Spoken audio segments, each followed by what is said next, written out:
What? Nettie had a drinking problem? I'm just getting into the groove, baby. Gotta do the. I don't know the lyrics. Just again, it took a water glaze and you were mine. It made me love it and begin again. It made me love it and begin again.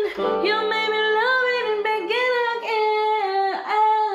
Hello, sinners. My name is Alice San, and welcome to Alice's Shelf Looks and Books. As you know, today I'm gonna do my makeup with you guys, and we'll be discussing a great short story called The Swimmer. So, shall we?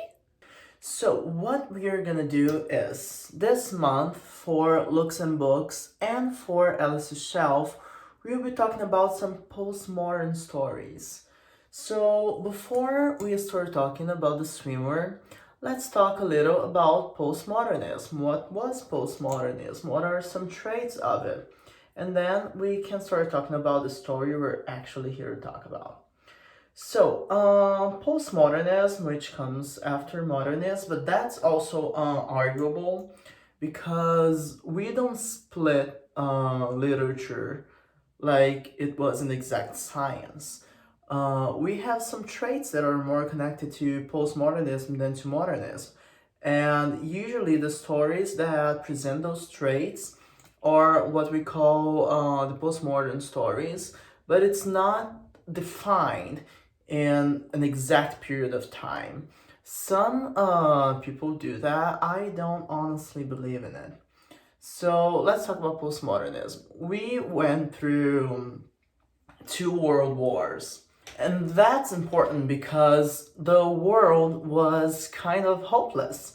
There was this feeling of hopelessness and that everything could end, that life is meaningless and that there's nothing to it. And that will come through in a lot of stories written during postmodernism. Also, social matters became very, very important. I mean, during the 60s, we had the hippie movement, and discussions of feminism and sexuality and inclusion were very important. And I mean, they still are, but that's when they arose. And we also have the influence of the avant-gardes that came from Europe. So we'll see a lot of them. Just to remind you of some of them, we had Expressionism, which was the way the inside would come out through art. So I am expressing what's inside of me through art. We had Impressionism, which was kind of the other way around, of how the impressions of the outside world affect me and how they make me feel. So, coming from outside in. We had the Dadaist movement, which was very important because it arose the discussion of art for the sake of art. We had Duchamp's Urino. If you don't know what a Duchamp Urino is, this guy, Duchamp, he just put a new rhino in a exposition of art, and that was his piece. And it's art because I said so. So during postmodernism, we will have a lot of different matters come to light and also different ideas of art. I'm gonna draw my brows before I finish doing my face because I look really weird right now. Right? Okay, give me 1 second. So what do we have on The Swimmer? We have our protagonist called Nettie. And Nettie, he decides he's going to go to his place after a party. And the way he's gonna do it is he is going to swim across multiple swimming pools until he gets to his place. So he starts swimming and he goes by various different pools until there's a storm. After the storm, things start to change a little. What happens? After the storm, he tries to cross street, but the cars won't let him. And then he gets to a public pool and he's disgusted by how many people are there and by how dirty it is. So we get a glimpse of who Nettie is, how much money he has. And that will be really important. And then he gets to the Halloran's place. And that's a very important house because the Hallorans like to be naked. So when he gets there, Ned strips naked and he goes into the pool. However, the Hallorans tell him that they are really sorry for his misfortunes, and they hint that he had to sell his house and that something had happened to his family. But Nettie just finds that weird and he's like, why are you saying that? Everything's fine. Like, nothing's going on. Why are you saying such a thing? And he just keeps on going like weird people. So Nettie puts his trunks back on and leaves. However, right after that, he starts to feel a little weak. And he's like, oh, what's happening? Why am I feeling weak? So he decides to stop for a drink. Therefore, he goes to the sepsis pool. However, Helen, the wife, tells him that they haven't been drinking since Mr. Sexus had an operation 3 years ago, which really shocks Nettie because he doesn't recall any operation. He's like, oh, well, I didn't know that. So he's just like, okay, and he leaves. So he goes to the next house, which is the Biswanger's house, and there everyone is really rude to him, including the bartenders. And that's when Eddie realizes that something must have happened to his social standards, because the bartenders always know. At the same party, he also hears Grace talking about someone who lost all their money and even asked her for a loan. So he decides to leave. The next house he passes by is Shirley's, his mistress. And he stops at her house and asks for a drink. But she says she won't give him a drink and that he has to go because there is someone in the house. At last, he gets to his own house, which is locked and empty. And that's the final spot for our swimmer. Okay, so let's talk about what all of this actually means, shall we? So this whole story is a take into our character Nettie's mind.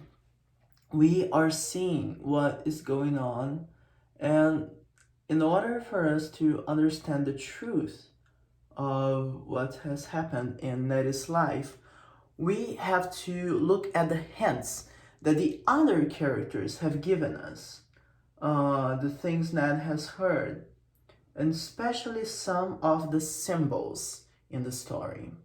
So let's look at that. Our first and most important symbol is definitely the pools.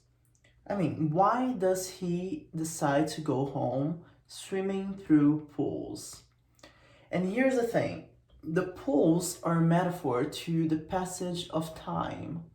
While time passes, he is swimming across many pools.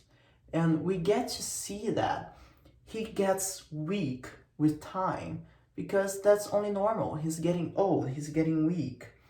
But that also tells us a fundamental trait of his personality. He is a master of denial. He is, throughout the entire story, denying everything that happened to him. And we know that from the moment he is told, like, I'm sorry about your misfortunes. And he's like, what misfortunes? I don't know what you're talking about. And then he only starts to realize that something is actually probably wrong because the bartenders are ignoring him. So that's the moment that he's like, oh shit, something must have happened to my status. That's the most important thing to him, his status. And this is important because this story is actually a reference to rich people and to the high class society. We see how hypocrite everyone in the story is, especially Nettie, because he doesn't know what's going on in the lives of any of his friends. And also there's an excessive drinking. uh there's parties happening all the time, and one of the vital things that he's denying is the death of his wife, which people are hitting at him and telling him to be okay, and he gets home and the house is empty.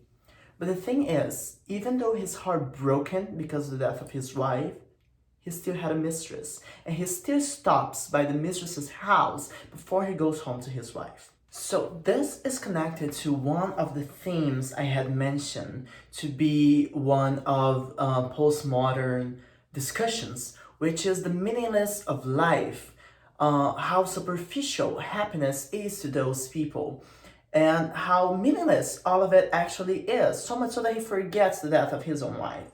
The second really important symbol is the storm, because it's after the storm that things change. That's when he goes to the public pool, and when people start telling him about what actually happened. It's when the cars won't let him cross the street. So that's the moment of change, which might mean the death of Lucinda, or it might only mean whatever else happened, the fact that he lost his house. We don't get the details of it. But the storm is the change in mood. You know, we had this very funny, quirky story, and now after the storm, everything has changed because storms bring destruction with them. And after the storms pass, the destruction is still there. So that would probably be the second most important symbol in this story. And the third really important symbol in this story is the river. And it is really important because he names the river after his wife, Lucinda. So we get how much he cares for her. And the fact that he is swimming towards the river is also a reference to the fact that he's not over the death of his wife. That's something that still affects him really deeply, which is also funny for us to see since he has been cheating on her, you know. And as I said, like, since he stops at his mistress's place before he goes to his own place. So in a general perspective, that's another look into the hypocrisy of the high class society, you know.